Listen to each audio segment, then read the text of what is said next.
పేరిట నీ ప్రభుత్వం ఆడుతున్న నాటకాన్ని కూడా బీసీలు అర్థం చేసుకున్నారు. బీసీ డిక్లరేషన్లో చాలా చెప్పావు. 20,000 కోట్ల బడ్జెట్ ఇస్తా అన్నావు, సంవత్సరానికి 5 ఏళ్లలో 1,00,000 కోట్ల బడ్జెట్ అన్నావు. మరి 2 బడ్జెట్లు పెట్టావు.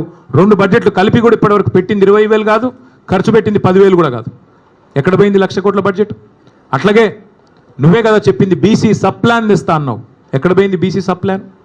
42% కేవలం రాజకీయ రిజర్వేషన్లే కాదు, ప్రభుత్వ వర్కుల్లో 42% ఇస్తానన్నావు, కాంట్రాక్టులో 42% ఇస్తానన్నావు. ఒక్క కాడ నన్ను ఇచ్చినావా? కనీసం నీ కొడంగల్లో ఇచ్చినావా? చూపెడతావా? మరి నీ చేతిలో ఉన్నదేమో ఇవ్వవు. నీ చేతుల్లో ఉన్న కొన్ని మంత్రివర్గంలో 42% మంత్రులు ఉన్నారా బీసీలు? మరి నీ చేతుల్లో ఉన్నది ఇవ్వవు. నీ చేతుల్లో ఉన్న బడ్జెట్లో రూపాయి పెట్టవు. నీ చేతుల్లో 42% కాంట్రాక్ట్లో ఇచ్చేది ఉంటే అది ఇవ్వవు. నీ చేతుల్లో 42% మంత్రులు ఇచ్చేది ఉంటే అది ఇవ్వవు. నీ చేతుల్లో బీసీ సబ్ ప్లాన్ పెట్టే అధికారం ఉంటే అది చెయ్యవు. నీ చేతుల్లోనే ఇన్ని పెట్టుకొని చేయకుండా కేంద్రం చేతుల్లో ఉన్న రిజర్వేషన్లు నేను చేస్తున్నా అని చెప్పి నువ్వు నమ్మించి ఒక కాగితం ఇస్తే నమ్మడానికి బలహీన వర్గాల సోదరులు ఇవాళ చైతన్యం నేను లేరువారు అనుకుంటా ఉన్నావా? అందరికీ అన్నీ అర్థమైనాయి. పెద్దలు నిన్న జస్టిస్ ఈశ్వరయ్య గౌడ్ గారు చెప్పారు, హైకోర్టు జడ్జిగా పనిచేసిన పెద్ద ఆయన, ఇది చెల్లదు అని స్పష్టంగా చెప్తున్నారు.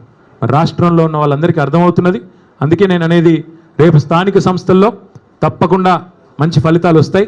నువ్వు బనకచర్ల పేరిట బాబు గారికి ఏదైతే గురుదక్షిణ చెల్లించుకుంటున్నావో దీన్ని మేము తీవ్రంగా వ్యతిరేకిస్తూ ఉన్నాం. తెలంగాణ హక్కు తేలాలి. బాబు గారు చెప్తున్నారు, చంద్రబాబు నాయుడు గారు మిగులు జలాల్లో వాడుకుంటే ఇబ్బంది ఏంటి అంటున్నారు. వాస్తవం ఏంటి?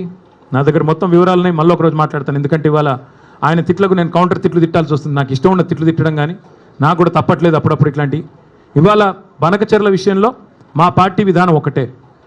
తెలంగాణ హక్కు నికర జలాల్లో మొదటి నుంచి 1486 టీఎంసీల నికర జలాల్లో మా ప్రభుత్వం ఉన్నప్పుడు 968 టీఎంసీలు తెలంగాణ వాటా అని నిర్దిష్టంగా మేము గోదావరి అవార్డు ప్రకారం, గోదావరి నది మీద వేసిన ట్రైబ్యునల్ ఇచ్చిన అవార్డు ప్రకారం మేము స్పష్టంగా రాష్ట్ర ప్రజలకి కేంద్రానికి చెప్పాం. అట్లాగే మిగులు జలాలు ఏవైతే 3000 టీఎంసీలు ఉన్నాయో అదే దామాషా ప్రకారం మాకు 1950 టీఎంసీల నీళ్లు మిగులు జలాల్లో కూడా మాకు రావాలి తెలంగాణకి. అది ముందు కేంద్రంతో ఒప్పించండి మీరు. బాబు గారి చేతుల్లో ఇవాళ కేంద్రం ఉంది.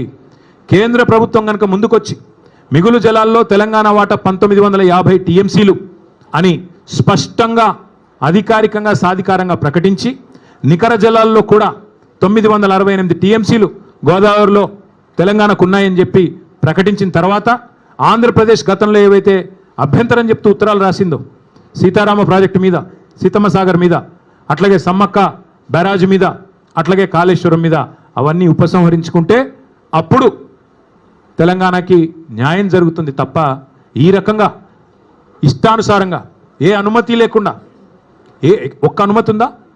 గోదావరి రివర్ మేనేజ్మెంట్ బోర్డు అనుమతి ఉందా బనకచర్లకి? పోలవరం ప్రాజెక్ట్ అథారిటీ అనుమతి ఉందా? సెంట్రల్ వాటర్ కమిషన్ అనుమతి ఉందా? అపెక్స్ కౌన్సిల్ అనుమతి ఉందా? ఏ అనుమతి లేకపోయినా నేను కట్టుకుంటా, ఎందుకంటే రేవంత్ రెడ్డి జుట్టు నా చేతుల్లో ఉంది, మోడీ జుట్టు నా చేతుల్లో ఉంది అని ఎవరు అనుకున్నా తెలంగాణ ప్రయోజనాల విషయంలో ఇంకెవరన్నా రాజీ పడవచ్చు, ఇంకెవరన్నా చీకటి మంత్రాంగాలు చేయొచ్చు, కానీ మేము మాత్రం చేయం. మేము ఆంధ్ర ప్రజలకు వ్యతిరేకం కాదు, ఆంధ్ర రైతాంగానికి ఎంత మాత్రం వ్యతిరేకం కాదు, కానీ తెలంగాణ హక్కులు తేలాలి. గోదావరి జలాల్లో నికర జలాల్లో మళ్ళీ చెప్తా ఉన్నా నేను 1486 టీఎంసీల్లో మొదటి నుంచి తెలంగాణ ప్రభుత్వం వాదిస్తున్నది కేసీఆర్ గారి నాయకత్వంలో 968 టీఎంసీలు మా ప్రాజెక్టులు ఇవి అని చెప్తున్నాం. అది తేల్చండి ముందు.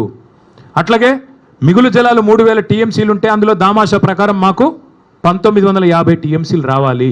అవి తేల్చి సాధికారంగా కేంద్ర జలసంఘం డిక్లేర్ చేస్తే తప్పకుండా అప్పుడు మాట్లాడచ్చు. గతంలో మీరు పెట్టిన అభ్యంతరాలు ఉపసంహరించుకుంటే మాట్లాడచ్చు. అంతేగాని ఈ సానుభూతి డైలాగులు కుదరవు. మిగులు జలాలు వాడుకుంటే ఇబ్బంది ఏంటి, మిగులు జలాలు వాడుకుంటే ఇబ్బంది ఏంటి అంటే మీరు అన్ని ఉల్లంఘనలకు పాల్పడి ఏ అనుమతి లేకపోయినా ప్రాజెక్టులు కడతాం, బడితున్నోడిదే బర్రె అంటే అది కుదరదు. మీరే కదా ఉత్తరాలు రాసింది కాళేశ్వరానికి వ్యతిరేకంగా, మీరే కదా ఉత్తరాలు రాసింది సమ్మక్క సాగర్కి వ్యతిరేకంగా, మా సీతారామ ప్రాజెక్టు ఖమ్మం జిల్లాకు వ్యతిరేకంగా. ఇలా మళ్ళీ మీరు సానుభూతి కోసం మాట్లాడుతారంటే కుదరదు. మీ శిష్యుడు తాకట్టు పెడతాడేమో తెలంగాణ ప్రయోజనాలు, కానీ కేసీఆర్ నాయకత్వంలోని మేమెవరం కూడా తెలంగాణ ప్రయోజనాల విషయంలో, రైతాంగ ప్రయోజనాల విషయంలో రాజీ పడం. తప్పకుండా ఈ విషయంలో కేంద్ర